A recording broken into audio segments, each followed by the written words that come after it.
because we have not faced reality, because we as a people live in a world of fantasy.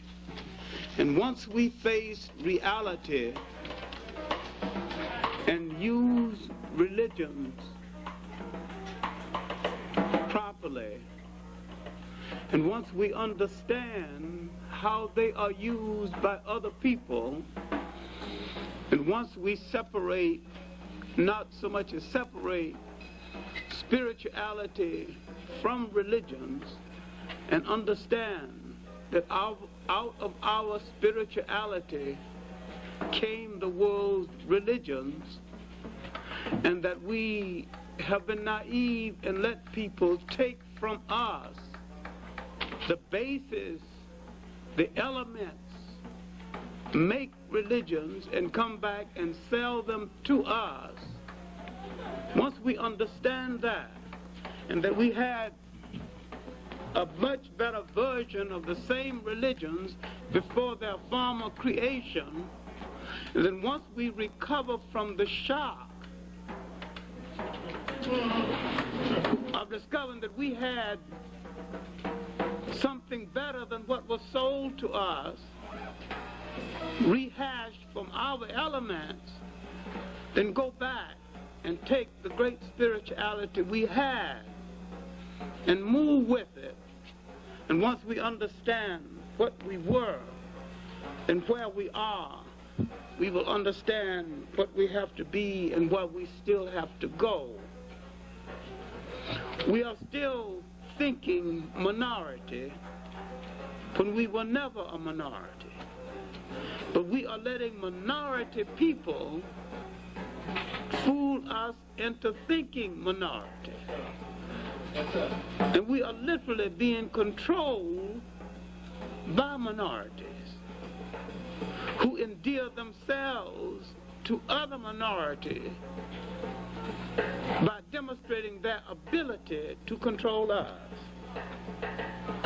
And they control us by manipulating images through politics, religion, in the mass media. All right, the subject admittedly is dangerous,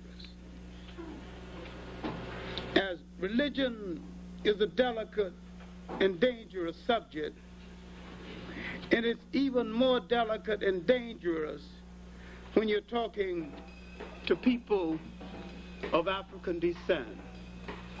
Because where religion is concerned, we are a purist people.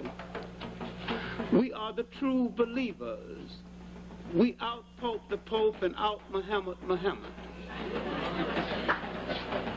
We believe in things in its purest form, and we actually believe things are exactly what they say they're supposed to be. We have a humanity that actually makes us believe that people believe in democracy, and the inventors of it don't believe in it. And we had democracy before they think they invented it. And when they invent a fake version of it and sell it to us, we accept the fake version and neglect the genuine democracy that we have been living all along. Not only democracy, but humanity. And the least significant event would be the so-called discovery of the New World. The greatest event in the history of that period would be really the Africans and the Arabs, collectively called Moors, would lose their hold on Spain and be pushed out.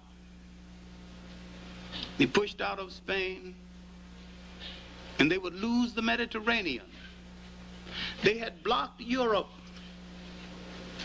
in the Mediterranean. They had forced Europe out of the Mediterranean, and they had forced Europe into the Middle Ages. Now Europe had discovered longitude and latitude. It had come out of its box. They'd gone back to sea. They had learned some maritime techniques from the school at Salamanca, that the Africans had translated information from Spain, and they would turn on the very Africans who translated it for them and the very Arabs. The fight between the Africans and the Arabs would facilitate the rise of Europe.